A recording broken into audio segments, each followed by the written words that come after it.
కేంద్ర మంత్రులు బండి సంజయ్, కిషన్ రెడ్డిలకు కాంగ్రెస్ నేత షబీర్ అలీ సవాల్ విసిరారు. బీసీలో ముస్లింలను చేర్చడంపై గగ్గోలు పెడుతున్న బండి సంజయ్, కిషన్ రెడ్డిలు దమ్ముంటే దేశంలో బీసీల జాబితా నుంచి ముస్లింలను తీసేయాలని ఛాలెంజ్ చేశారు. గుజరాత్ రాష్ట్రంలో కూడా బీసీలో ఉన్న ముస్లింలను తీయగలరా అని ప్రశ్నించారు.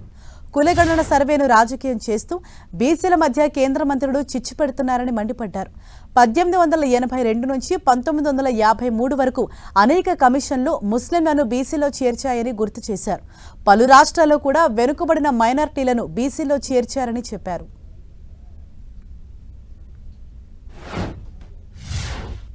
ఏం చదువు రానోడు చెప్తే చలే అతనికి తెలియదు కదా పాపం అనొచ్చు.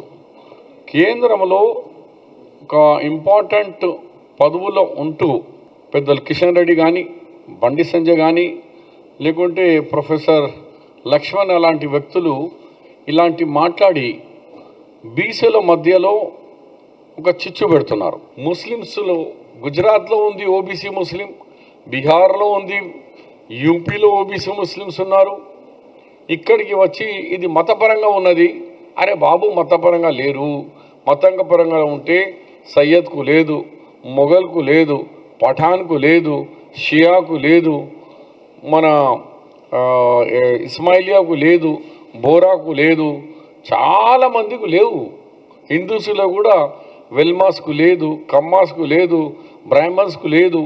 అలాగే ముస్లిమ్స్లో కూడా ఫార్వర్డ్ ముస్లిమ్స్కు లేదురా బాబు అని ఎన్నిసార్లు చెప్పినా మళ్ళా అట్లనే వీళ్ళు ఆరోపణలు చేస్తూనే ఉన్నారు. అందు గురించే నేను 1882 నుంచి ఎన్ని కమిషన్లు కూర్చున్నారు వాళ్ళందరూ కూడా రిపోర్ట్లో బీసీలు ఉన్నారు. ప్రజెంట్ నేను అంటాను, డిమాండ్ చేస్తున్నా, సంజయ్ గారు మీరు కేంద్రంలో మంత్రిగా ఉన్నారు, మీకు దమ్ము ఉంటే కేంద్రం మీ బ్యాక్వర్డ్ క్లాస్ ఓబీసీ లిస్ట్లో కొన్ని ముస్లిమ్స్లో ముఖ్యంగా లదాఫ్, బున్కర్, ఖురైష్, మేతర్ వీళ్ళందరూ ఉన్నారు కదా, తీపివా సెంట్రల్ లిస్ట్లో.